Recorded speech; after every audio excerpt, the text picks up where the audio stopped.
အမေဆိုတဲ့အမျိုးသမီးတယောက်ကျမတို့ဘဝတွေမှာဘလောက်အရေးပါလဲ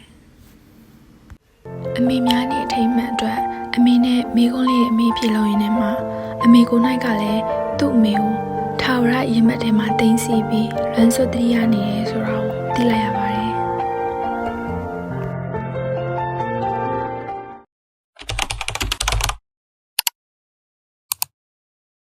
အမေမင်္ဂလာပါ မင်္ဂလာပါ တမီးသိကျင်တဲ့မိကုန်းလေးတခါမှမေကိုမမေးဘူးတဲ့မိကုန်းလေးပါတယ်ပေါ့နော်မိကုန်းလေးပြင်လာရင်မဖြေရတော့မယ် โอเคခက်တာရတော့မမေးနဲ့ပေါ့ဟဲ့ တမီးရဲ့ဒီ20ကျော်အရွယ်နဲ့အမေရဲ့20ကျော်အရွယ်ဘယ်လိုတွေကွာလဲပေါ့ပထမဆုံးမိကုန်းကမေကြီးရဲ့အသက်20ကျော်ပေါ့နော်ထားပါတော့26နှစ်အရွယ်ကိုမေကြီးကစကားလုံးလေးတစ်လုံးနဲ့ဖော်ပြရမယ်ဆိုလို့ရှိရင်ဘယ်လိုစကားလုံးမျိုးလေးနဲ့ဖော်ပြခြင်းလဲပေါ့26နှစ်ကျတော့အမေကြီးကအလုပ်ဝင်နေပြီကိုယ့်ရဲ့ဘဝမှာအဲ့ချိန်ကွာဟိုပါပေါ့အလှပဆုံးအချိန်ပေါ့ကွာလင်းလဲတောက်ပတဲ့အချိန်လို့ပြောအောင်အဲ့လိုပေါ့တဲများနေတဲ့အချိန် တဲများနေတဲ့အချိန်တမီးသိပါတယ်မေကြီးကအရင်တော့ဓာတ်ပုံတွေပြန်ကြည့်လို့ရှိရင်လေအဲ့လိုပုံလေးအရန်လာလေအဲ့လိုမျိုးမေကြီးအပြိုတော့ပုံဆိုပြပြပြင်တက်ကတူတက်တဲ့ပုံဆိုပြလို့ရှိရင်လေအဲ့လိုခုတမီးပုံလေးချားစီကိုယ့်ရဲ့85မှာမေရတယ်86မှာအလုပ်ဝင်တယ်လုံးစားဝင်တယ်ဒီကမြေစနစာမှာနေတယ်ညောင်လေးပင်ကိုရုပ်တက်တယ်ကားတစ်ခါလေးကားစီးတယ်တစ်ခါလေးစပိန်နဲ့တက်တယ်လူကလည်းမေရတာတော့လူကလည်းစတားပြစ်တဲ့အချိန်ဆိုတော့နေကမျက်မှန်တွေကတက်ပလိုက်ကြနေကမျက်မှန်နဲ့စပိန်နဲ့စီးပြီးတော့သွားတာပေါ့အဲ့ကျွန်းစားနေကြတယ်မေရစမတ်ကြလည်းနေတတ်တယ်ဟိုရင်ရုံတက်တယ်ဖြစ်တယ်လို့မတော်ဘူးလေ မေပဲလာပါမယ်လေဆိုတော့ခွဲကြတော့အမေရဲ့အဲ့ဒီအသက်20ကျော်ရွယ်တနေ့တာဆက်တမ်းမှုကိုနဲ့အဲ့ရထားနေပြီးတော့အဲ့တဲ့ဒီပိုင်းလောက်ရတယ်။နေ့ကအမေတို့9နိုင်လောက်ထားတယ်သမီးရဲ့။အိမ်မှာအမေကြီးကကြီးတော်ကြီးနဲ့နေတယ်ကြီးတော်အပြိုကြီးနဲ့နေတယ်။အပြိုကြီးရဲ့အမေကြီးရဲ့နောက်မဝင်းကအိမ်မှာထမင်းတွေပါချက်တယ်အမေကြီးကစောထားတယ်ထားပြီးဖျားပန်းနေလဲပါညာအိမ်တက်ရှိလောက်ပြီးလို့ရှိရင်နည်းနည်းလင်း6နိုင်လောက်ကြာရင်ဈေးတဲ့ကိုလေပြန်စားဈေးတဲ့ကိုအမေကြီးကဈေးသွားရင်မှပြန်စားဈေးရုံနဲ့အထက်ရုံရှိတယ်အထက်ရုံမှာအထက်ဆိုင်ဖွင့်တယ်အထက်ဆိုင်အမေကြီးရဲ့ကြီးပေါ့ကြီးတော်ကြီးကအထက်ဆိုင်ရောက်နေလေ။အဲ့မှာအထက်ခင်းတယ်အထက်ခင်းကက်ပြီးတော့မိုးလေးပါလေးစားဝင်းတော့လည်းမဟုတ်ဝယ်ပေါ့ဟဲ့။ဝယ်ပြီးတာနဲ့ခင်းချက်ဆရာဝယ်ပြီးတာနဲ့အိတ်ပြန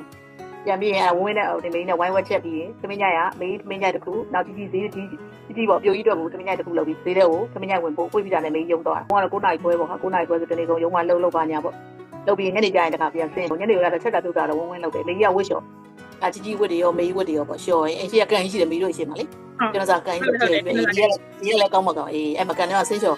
ဝစ်တွေလျှော်ချက်ပြီးလို့ရှိရင်ပြောနေအဝစ်ကကန်တဲ့ရေနဲ့လျှော်ပြီးမဲ့တို့ကရေတွင်းရှိသေးတယ်ရေတွင်းနဲ့ရေခတ်ပြီးတော့အဲ့ဝစ်တွေပါရေတက်ပြန်ဆေးပေါ့ဟာရေတွင်းတွင်းရည်နဲ့ပြန်ဆေးပြီးတော့မှလှမ်းလက်ပြီးလို့ရှိရင်အကန့်ရေကိုတို့ခတ်ပြီးတော့လေအိမ်မှာမေးလို့ခြံကြီးကျဲကြီးကိုအဲ့မှာဘာလုပ်လဲဆို5မိနစ်ကြီးလောက်နေတာပဲဒါပြီးပြီးအညာဘက်ကျရင်ကိုလို့ချင်တာလုပ်ပေါ့စာအုပ်ဖတ်လုပ်ပေါ့တနေ့ကောင်ကမနဲ့မိုးလေးကနေဆိုတော့အရင်လှုပ်လို့ထထားလို့ရတာပဲနော်ဒါကြောင့်မေရဲ့တနေ့တာအဲ့လိုမျိုးထက်တန်းရတယ်ပေါ့နော်အဲ့ဆိုအဲ့တုန်းကမေရဲ့26နှစ်မှာမေရဲ့အိမ်မက်ဒီအဲ့လိုမျိုးအကောင့်ထဲပေါ်သွားပြီးဒါမှမဟုတ်ရှင်ဆက်ပြီးဖြစ်ချင်ပြီးတော့ငါဘာဖြစ်ချင်ခဲ့တယ်ပေါ့အိမ်မက်ကမေရဲ့စားနေညက်နေ10တန်းလည်းနှစ်ချင်ပေါ့မအောင်ရှားတယ်စာလိုင်းရသိမရမရပါဘူးမေရဲ့ဖြစ်ချင်တာပါလဲဆိုတော့အခုခေတ်ဆိုရင်တို့ပါကောင်းpresenter ကောင်းမလားမေတို့ခက်ကတော့အနောင်စာခေါ်တာပေါ့နော်အဲ့လိုမျိုးလုပ်ချင်တာအဲ့လိုပွဲတစ်ခုမှာဟိုအစီအစဉ်တင်ဆက်သူပေါ့တင်ဆက်သူကိုဟိုအဲ့ဒါမျိုးအဲ့ဒါကိုတိတ်လုပ်ချင်တာအဲ့ဒါအရန်ဟိုပါဖြစ်ရတာအဲ့လိုဆိုတော့အစီအစဉ်တင်ဆက်သူဖြစ်ချင်တာအဲ့ကြောင့်မလို့လည်းမေရနော်ဟိုတမျိုးတကြံဒီပါကလို့ရှိရင်လည်းမေတကြံမန်ဒက်တွေမှာနော်အဲ့လိုမျိုးအစီအစဉ်တင်ဆက်သူလုပ်ပေးရနော် host လုပ်ပေးရလောက်ရင်တော့တကယ်ဖြစ်ပြအောင်လုပ်တယ်တခုနောက်နေ့လောက်ရမယ့်ဟာဆိုညလေးကတခါတည်းကိုသိခါလို့ကြက်နာလုပ်အဲ့လိုဒီရုံးကြအဲ့ဒါကွာအဲ့လိုတမီးဆိုရင်တခုခုကိုဥဆောင်မှုဆိုလေအဲ့လောက်ဒီကိုယုံကြည်မှုမရှိဘူးလို့ငါလုံနိုင်နေဆိုတာမျိုးတိတ်မရှိမေးရကြတော့ကွာလို့တက်တီလည်းရှိရဲလုံနိုင်တယ်လုံမယ်ဆိုတဲ့ပုံစံမျိုးပေါ့အဲ့လိုတွေ့ရတယ်အမေနဲ့ပေါ့နော်ဒီအမေရဲ့မိဘတွေနဲ့ဆက်ဆံရအောင်ဘယ်လိုရှိလဲပေါ့ဝင်လင်းရှိတာမျိုးလားဒါမှမဟုတ်အဲ့လိုမျိုးကြောက်ရတဲ့ဟာမျိုးလားဘယ်လိုမေနဲ့တော့ပုံဝင်လင်းရှိတယ်အဖေနဲ့ကတော့အဖေကိုတော့ကြောက်တယ်ဆိုရင်ကြောက်ပြီးတော့မဖြစ်ဘူးဘလို့မေကိုချစ်လဲဆိုတော့အမေနဲ့ကငငယ်လေးကနေခဲ့အမေနဲ့ကမိဖို့ကြောင်ကိစ္စပါညာဒိုးလူအဲ့လိုပေါ့ဒိုးလူပေါင်းပဲတဘောပေါ့ဟဲ့အဲ့လိုမျိုးချစ်တာပြုတ်တာတွေအခုတက်တာတွေကလည်းအမေကြောင်ပေါ့အမေကအကုန်လုံးဟိုအိမ်အောင်တော်တော်ထိမ့်သိမ့်နိုင်တဲ့မိန်းမပေါ့ဒါပေမဲ့အိမ်အောင်တော်တော်ထိမ့်သိမ့်နိုင်တဲ့မိန်းမကိုချောလဲချောတယ်အမေကအသားဖြူပြီးအမေရဲ့သားရည်ကိုအမေရတာအမေကအရက်ပူတယ်အဖေကအရက်ရှိတယ်အဖေကညိုချောအမေကဖြူတော့ဟဲ့အဲ့ဒါတွေလာတော့ထမင်းကျွေးဖို့ထမင်းခူးဖို့လားထမင်းအဖေကိုအမြဲတမ်းအမေကထမင်းခူးကျွေးတယ်ထမင်းဝိုင်းမှာပေါ့ဟဲ့အကုန်လုံးထည့်ပြီးကျွေးတာအဲ့ခုံကိုအမေကမတယ်ဒီဘိုက်ကြီးနဲ့အဲ့ငါမြင်လိုက်တော့စိတ်ထဲမှာဟိုဖြစ်သွားတော့ဟဲ့အမေအဲ့ဒါကြီးမအဲ့လိုမနဲ့လို့တော့ကိုအသိစိတ်ကရှိလားပြောမိလားမပြောမိလားမသိဒါပေမဲ့အဲ့လိုမတာကိုမြင်လိုက်တော့စိတ်ကမကောင်းအခုပါဝိုင်းလို့ပေါ့ဒါအဖေကတစ်သက်စိတ်တွေကိုနားဟဲ့အမေလောက်ရတာဘာညာပေါ့လောက်ရတာငါလည်းကစားတင်လည်းမရဘူးဒီနောက်မိမိကိုကြောင့်အမေနဲ့ဝိုင်းလုပ်နေရတော့စိတ်တွေကတိုးအဖေကိုစိတ်တိုးအဲ့ဒါမျိုးအမေကိုတနာပေါ့အဲ့လိုပေါ့ အဲ့ဒါအမေကမငြီးမညူဘူးကွာသူကိုယ်တိုင်လည်းတက်တက်ခက်ခက်နေတယ်တို့တွေသားသမီးတွေကိုလည်းတက်တက်ခက်ခက်လှလှပပတက်တက်ခါလေးလိမ့်တာဆိုသားသမီးတွေကိုလေသိချလိမ့်မိတာ အမေနဲ့ကြတော့အမေကအဲ့လိုတူ main ကလေးချင်းဖြစ်တာလည်းပါလိမ့်မယ်နော် main ကလေးချင်းဖြစ်တဲ့ခါကျတော့ခံစားချက်ချင်းကနီးစက်တယ်နောက်တစ်ခုကအဲ့လိုမျိုးဟိုပါဘောနော်ပို့ပြီး close ဖြစ်တာပေါ့နော်အမေနဲ့ပို့ပြီးတော့လက်ပွန်းတက်တီးလည်းရှိပြီးတော့ဖေကကြတော့နည်းနည်းကြောက်တယ်နောက်ပြီးရင်လို့အမေကိုပေါ့နော်နိုင်တဲ့ပုံစံမျိုးမြင်ရတဲ့ခါကျတော့စိတ်ထဲမှာလည်းမကျင်တတ်ဘူးနောက်ထပ်မိန်းကတော့ခုနကဒါမေရဲ့ပျော်ခဲ့ဆုံးချိန်ပေါ့အဲ့ချိန်ကိုတစ်ခါတော့ပြန်သွားခြင်းနဲ့ဆိုပြီးတော့အဲ့လိုမျိုးပျော်တဲ့အချိန်ကိုယ့်ကိုပျော်တယ်လို့ထင်တာပါလဲဆိုတော့ကိုလှုပ်ချင်တဲ့အလုပ်ကိုလှုပ်လိုက်ရတယ်လောလေးမြုပ်နဲ့တမြုပ်နဲ့လုံးပေါ့ဟဲ့အဲ့ကြေးရွာရက်ကြေးတွေရောပါတယ်အကုန်ပါတယ်အဲ့မှာအခမ်းအနားပွဲတစ်ခုလုပ်ရမှာပေါ့ဟဲ့မင်းရဲ့ငကိုလေးကတည်တယ်မလားလှုပ်ပြီဆိုရင်အကုန်လုံးဟိုနေအစီအစဉ်တွေကိုညတွေကနေခါတဲ့အကုန်လုံးပေါ့လက်ကျင်ပါညအကုန်လုံးလှုပ်တော့တကယ်လဲလှုပ်လဲလှုပ်တော့အောင်မြင်မြင်နဲ့ပြီးဆုံးတယ်ကွာပြီးဆုံးကအခမ်းအနားကြီးတစ်ခုလုံးကိုလှလှပပနဲ့ပြီးဆုံးတယ်ပြီးတော့မင်းရဲ့ငကိုလေးကရှိုးရမြန်များတယ်မလားကိုလည်းလှလှပပပြောတ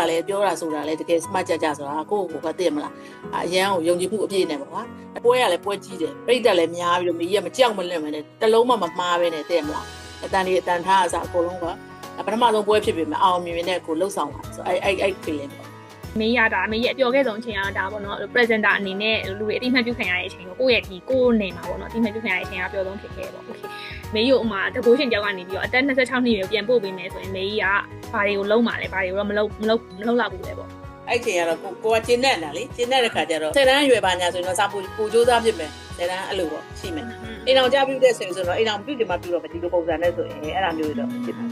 ပြန်ငယ်တင်နေဆိုလို့ရှိရင်လည်းအမေကိုသူ့ရဲ့အမေကိုလည်းပို့ပြီးတော့နည်းနည်းထွေးပို့ပြီးတော့ဟိုကဖြစ်မယ်ပေနဲ့လည်းအတူတူကြာကြီးပေါ့အမေကအခုတော့ကွယ်လွန်သွားပြီလေအဲ့တော့ကိုတွေမပြောဖြစ်ခဲ့တဲ့ဟာတွေပေါ့နော်မပြောဖြစ်ခဲ့တဲ့ဟာတွေအမေကိုပြောချင်တယ်ပေါ့အဲ့ဒါဒါနဲ့တဲ့အမေကလည်းဒါနဲ့တဲ့ဟာဒါနဲ့တဲ့ခါကျတော့လေကိုရင်ထဲမှာရှိတာတွေကိုအမေကိုတကားမပြောပြဘူးအမေကိုညံဖြစ်တယ်ဆိုတာမပြောခဲ့ပြီပေါ့အဲ့ဒါမျိုးပေါ့ခုကတမရဒါကလည်းအမေများနေအတွက်အဲ့လိုအမှတ်တရလုပ်တဲ့ဗီဒီယိုဆိုတာနော်ဒါအမေကလည်းအမေတယောက်ဖြစ်တယ်နော်အမေရဲ့အမေကလည်းအမေတယောက်ဖြစ်တယ်ပေါ့နော်ဆိုတော့အမေဘဝကိုရောက်နေတဲ့ဒီလိုမိန်းမတွေပေါ့နော်အမျိုးသမီးတွေရဲ့ဖြတ်တန်းမှုပေါ့နော်အဲ့လိုဟာလေးတွေလည်းဒီမှာမေးပြတီးရတော့လေအမှတ်ပြလေးဖြစ်ပါတယ်နော်โอเคအဲ့ဆိုရင်နည်းနည်းလောက်လို့အချိန်ခုန်ကူးပြီးတော့မေးရဲ့အဲ့လိုမျိုးမေးကြီးကလည်းကိုယ်တိုင်ကအမေတယောက်ဖြစ်နေတာဆိုတော့ပေါ့နော်မေးကြီးရဲ့မိခင်ဘဝစရောက်ခဲ့တဲ့အကြောင်းလေးလည်းမေးချင်နေရနော်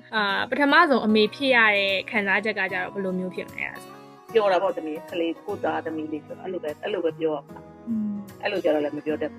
ပျော်တဲ့ခံစားချက်တော့ရှိဒါပေမဲ့အဲ့လိုမေးဖြစ်တာကိုသိမပြတ်တယ်ဖြစ်တော့ဖြစ်တယ်ဘယ်ဘဝကိုမေးဘယ်အပိုင်းချကိုမေးဘဝမှာအဲ့လို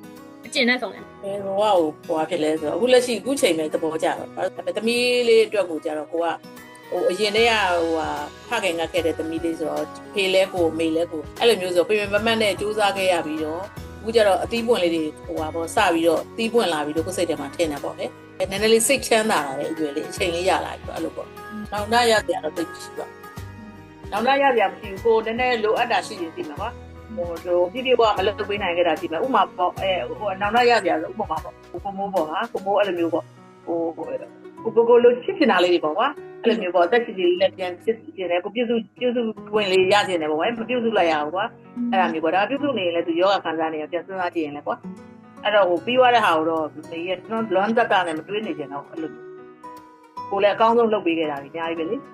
အဲ့လိုပဲကိုကကိုယ်စိတ်ကိုဖြေလိုက်တယ်လက်ရှိအမှာအကောင်းဆုံးနေထိုင်သွားမယ်ပေါ့ဟဲ့ရှိတဲ့သမီးနှစ်ယောက်ကိုဘယ်လိုပတ်မိုးထားဘယ်လိုပတ်မိုးပေးရမလဲဟိုရှိတဲ့အစွမ်းအားတွေနဲ့တော့အပြည့်စုံလို့ကိုဖြည့်ဆည်းပေးခဲ့တာပဲပေါ့နော်နှမျောတာဟာတကူကကြတော့ကွာသမီးမှာအဖေနဲ့ပတ်သက်တဲ့အဲ့လိုမျိုးဗီဒီယိုမှတ်တမ်းကတော်တော်မရှိဘူးလုံးဝမရှိဘူးအမေးစီမှာဆိုရင်သမီးဓာတ်ပုံနေမြင်မှုလေကွာဓာတ်ပုံမှာနောက်ဆုံးပဲအကြီးမားဆုံးအဖေနဲ့ပတ်သက်တဲ့အဲ့လိုမျိုးပုံရိပ်ကလေအတန်နေရုပ်တွေမရှိတဲ့ခါကျတော့မှန်းဆလို့မရဘူးပေါ့နော်အဲ့လိုမျိုးဆိုတော့ဒါကဗီဒီယို recording ကကြတော့ကြံနေမှာပေါ့ဆိုတော့ဒီလိုလေးလှုပ်ရှင်နေပေါ့နော်သမီးရဲ့ရုပ်သမီးအတန်လေးကျန်ထားတယ်လို့မေးရဲ့ရုပ်မေးရဲ့အတန်လေးဒီမှာတင်ထားလို့ရတယ်ပေါ့အဲ့လိုပုံစံမျိုးလုပ်ချင်အမေဆိုတော့ဘောဟာရတခုကိုအမေအနေနဲ့ဘယ်လိုမျိုးအသေးပဲဖွင့်ဆိုကြတယ်အမေဆိုတာဘာလဲပေးဆက်နိုင်ဆုံးကတော့မေးပဲပေါ